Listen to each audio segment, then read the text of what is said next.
Alright, hello everyone, welcome back to my channel. My name is Jessica. Today I'm filming the best books I've ever read. I'm really excited to film this video. I went through my shelves and I picked out all the books that I think are the best.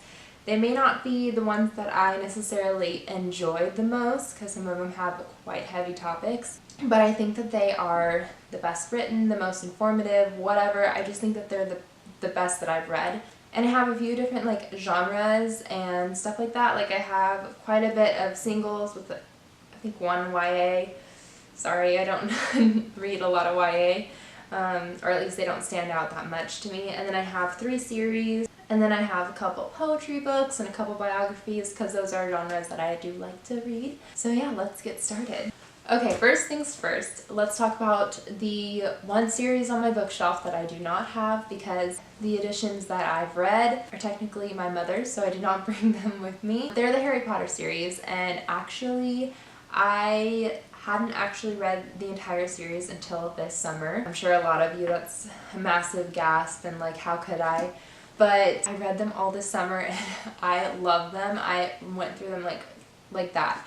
I think I read all of them within like 2 months basically. I loved them. I had read 1, 2, and 3 whenever they were coming out, and then the 4th one I got stuck. I couldn't get past the big Quidditch match, and then the 5th one I read and that was it. And so basically those ones I had reread, and then the other ones were brand new to me. And oh my gosh, I love them so much. Deathly Hallows, you get so much more information in the movies. Obviously, I've seen the movies like a gazillion times. So, massive Harry Potter fan of the books and the movies, and the books are amazing. Okay, the other series that I wanted to talk about, which I flew by and I was so surprised about, was the Girl with the Dragon Tattoo series. I've read 1, 2, and 3. I think there's like a 4th one out, but I haven't read that one. I've only read 1, 2, and 3. And I really like these. I will put a warning. There's a rape scene and it's quite brutal. I don't recommend if you're like sensitive to that stuff, which I mean everyone should be sensitive, but I mean, you know, if it's a trigger for you, obviously stay clear. It's just a really good series. The main character is Elizabeth and she is just like bad. You know what? Yeah, definitely recommend.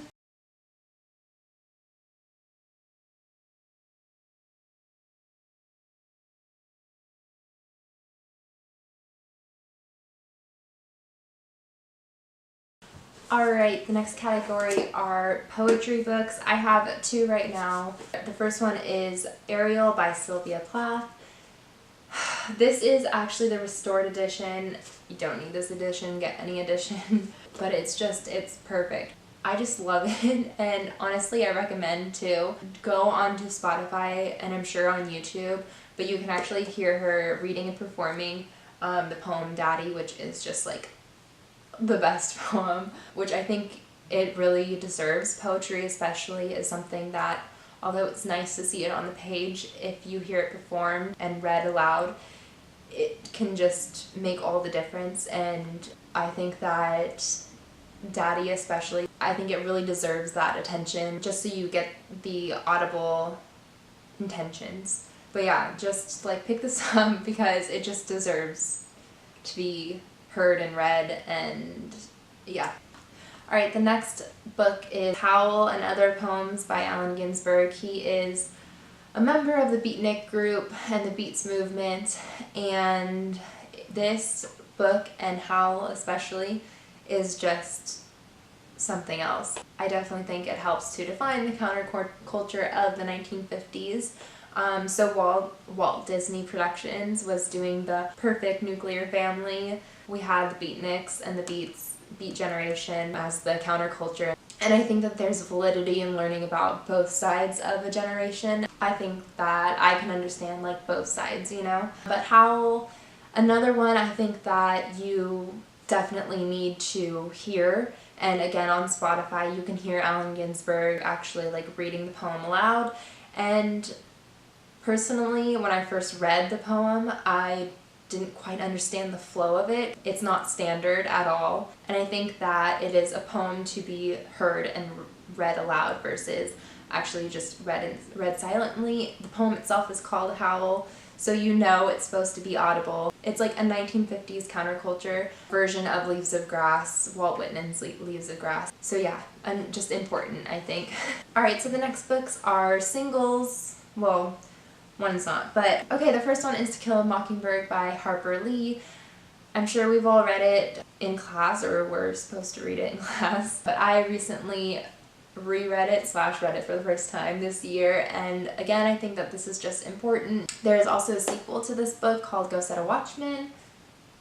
Actually right there, I don't know if you guys can see. And I think that that book is actually really important as well. I don't think it's as like good, but I think that it rounds out the characters a little bit more and kind of brings the characters that are held to a very high standard in this book a little bit more down to earth. This is told by the perspective of Scout, who is, I think she's 7 or 8 in this book, maybe 9 or 10, but you know, she's a child and it's told in her perspective, and it's a book that is very heavily dealt with race and all that in the 1960s. And Go Set a Watchman, I think the people that Scout holds to a higher standard get revealed and fleshed out a little bit more to show that they aren't perfect, because she is grown up in that second book. Even if you don't read Go Set a Watchman, I would definitely pick this up. I think that you can learn a lot from it, and it's just an important book.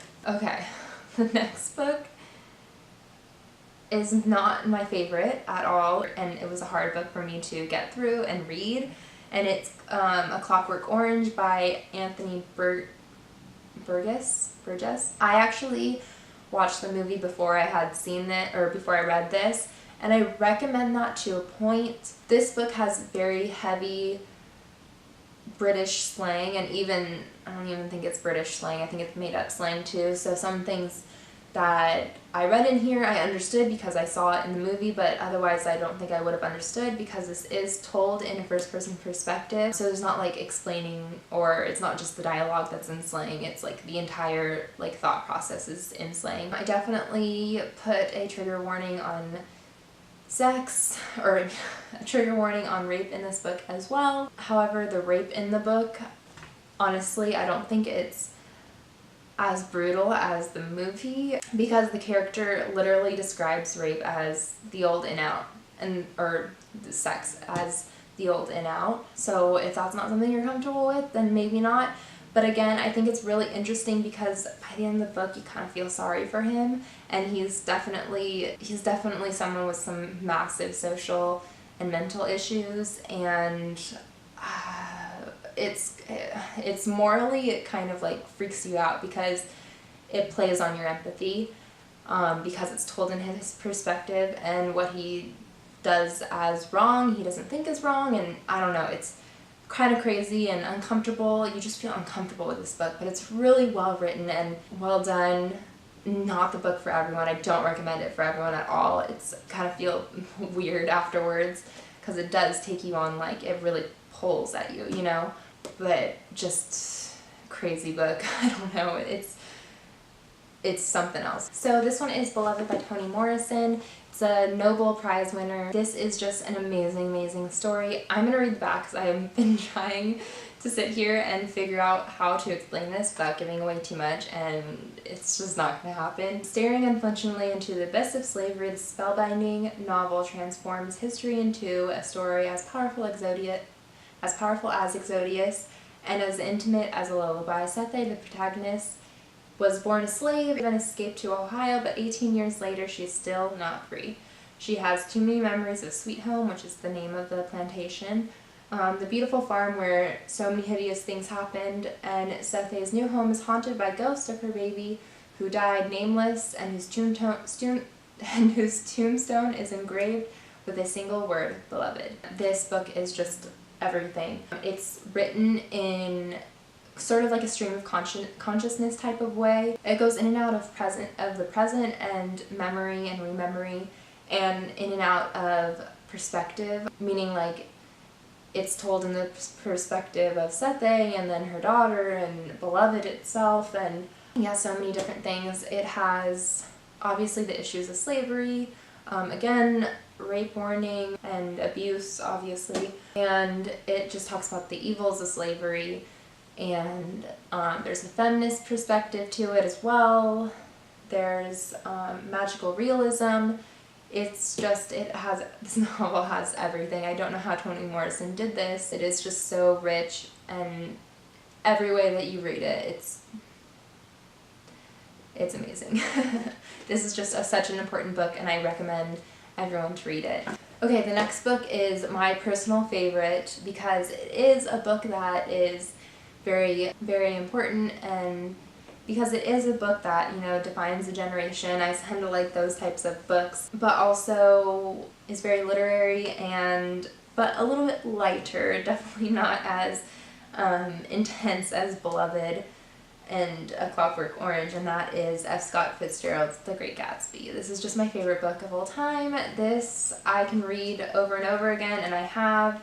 I mean, it is like completely torn up. This is, well, I mean, not torn up, but you know, it's well loved. Like the pages, it can just lie open. This was actually my mother's copy, and it was her favorite book, and she has given it to me, so it has notes from 2 different generations in here. If you don't know about The Great Gatsby, I'm sure you do.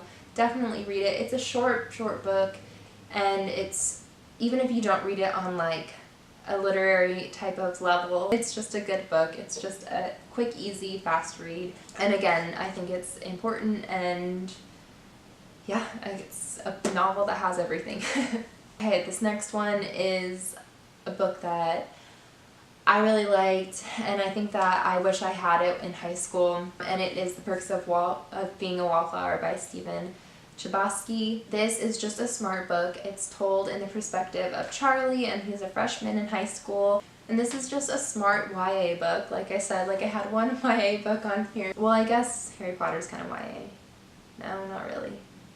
It's middle grade, whatever, anyways. But yeah, I just think that this is a smart book. The movie is good as well. I watched the movie first before I actually read this, and the movie is pretty, I think, if I can remember correctly, it's pretty accurate to the book, in my opinion. At least if it's not completely, like, you know, right on the spot, it has the same feel, it has the same story, and I think an important read for high schoolers. Alright, you guys, that long list of books, best books I've ever read. I hope you guys enjoyed. I hope this helps anyone looking for a book. I know that it's not the regular booktube type YA fantasy type stuff on here, but yeah, I hope that this inspires you to pick up some of the books that maybe you haven't considered reading or have kind of forgotten about reading. Yeah, they're just the best ones that I've personally read. I'm so excited to read more. If you have any books that you absolutely love and have either changed you or are so important or whatever, just leave them down in the comments below. I'm always interested in finding new books, and that's it. Thank you guys for your time. Bye.